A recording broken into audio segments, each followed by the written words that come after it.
Hey, Dane, Yes, can sir. you take your skew? I see you have a curve skew. Can you take a regular skew and grind it to a curve? Because I like the curve better than the straight. Yeah, of course you can. Heat, So heat, heat, heat, heat, heat. I think let's see, yeah, Carter comes naturally curved. Um I add I add to it a little bit after I get my two. Um I think so it's a half edge. So I want to say the first the first half of it was more square, if memory serves. And I broadened that curved arc there so how do to you do allow that, for Dane? How do more you take cutting it space. square and make it curved? How do you know how to You curve it? You just spend more. You So just spend more time on the heel of it. right. But initially, I mean, if you're starting off with let me hold that thought. I've got to go.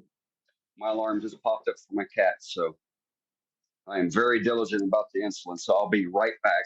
A couple minutes. I could help you with that. On the end of the Go ahead. skew, grind the end of the skew square off to the shape you want, and then turn the bevels, and then Yes. grind the bevels to the square end, sharpen to the square end that you left. Okay. You know what I mean? Yeah. So that curve doesn't have to be any specific curve radius. No, it's like everything else. Whatever you like, That's right. get used to it. But if you grind the top of that thing to the shape you want, and then grind the sides to that, sharpen to whatever you've got left, you'll come out with the right curve or whatever you like. Okay. A lot of people like Dane does like it the first little bit of it, quarter inch to be pretty flat and then curve it. Yeah, I like the looks of his skew. That's why I was asking him how he did it. Yeah, I did pretty much the same thing. And then one of the things that I did is I had a pretty radical curve, and it was too radical. So next time I went on the grinder, I tightened it up a little bit. So, and mine's almost identical to Dane's is right now. So, Thanks. I guys. have a D-way like that the came ridge with, cuts. pardon me, I had a D-way that came with a slight sweep on it. I love it. I'll never change it. That slight sweep made all the difference in the world. you got Okay. Eddie, do you have that tool handy? I'd love to see what you're talking about. Let me see if it's here. All right, keep talking, folks. Don't get for a clamp or anything. Yeah, it's really, I mean, depending on how you do it, it's really pretty easy to do. It just takes a slight little touch to do it.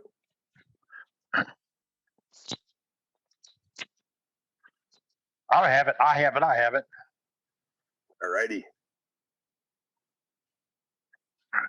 So this would be rudimentary.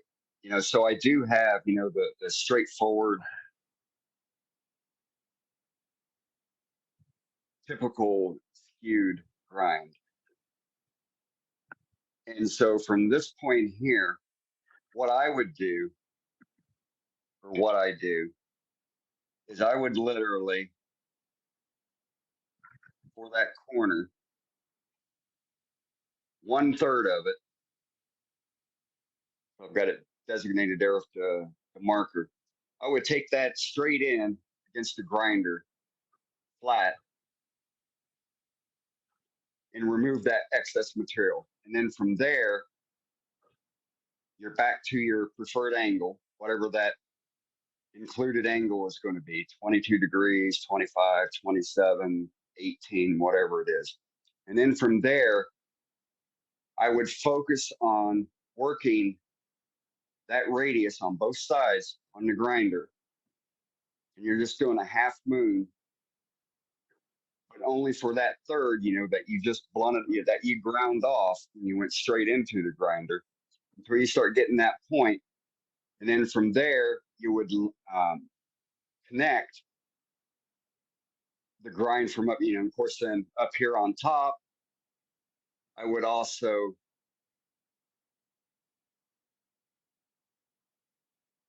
so I had that flat, I would take that, remove that material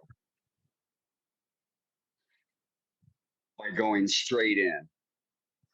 So when you're grinding it, would you And I grind would- one and then- side, one and- side, then the other to make sure Yes. you've got an even grind, so you get it right down the middle, the edge right down the middle? When you're working the angles or the included angle, yes, you go one side to the other side because you want to keep those angles the same. Keep them centered. Right? And remember, it's not a race. Heat is a critical part of this. If you overheat that tool, it's useless. So take it easy. We go Right. back over here and somebody asked me about this skew. That is my D-way Whoa. right there. Oh, go back to it. Now, how do you use that, Eddie? It's sweeping. I can do the fore and aft cuts on it. It's a sweeping cut. Now you can somewhat see the grind on it. I don't do a negative or a concave grind. This is a convex grind, and this is done by rolling the tool up and down on the face of my wheel. It's like a monkey in a football. It's kind of hard to do, but you'll change the profile of that cut. It's 25 degrees total from side to side, 25 degrees. There's no magic, no codes or anything else. If you're happier at 30, hey, go. If you get less than 20, it's going to really get fragile. You can still use it. You just got to really hone it. But that's what I got from David D-Way, and I like it.